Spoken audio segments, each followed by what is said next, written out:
Hard knepen, tot alles is kapot kneden. Wacht. We gaan beginnen met één handje, als je het eentje kneept, met één handje zo helemaal in je hand te leggen. En hard knepen. En het andere handje onder de boek of achter de rug. Je mag maar met één handje nemen. Dat is nog niemand gelukt. Gaan jullie dat kunnen? Ja?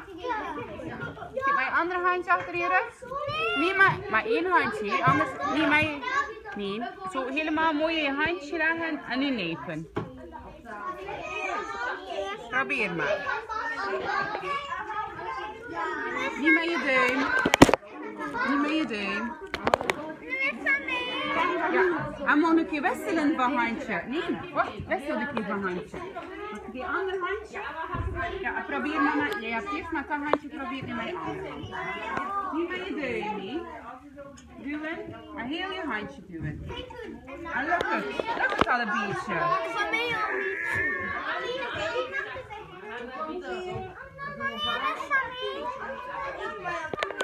Ja, maar een keer aan de andere geven. Ja, gaan jullie niet lukken? Ja, dus één handje nemen.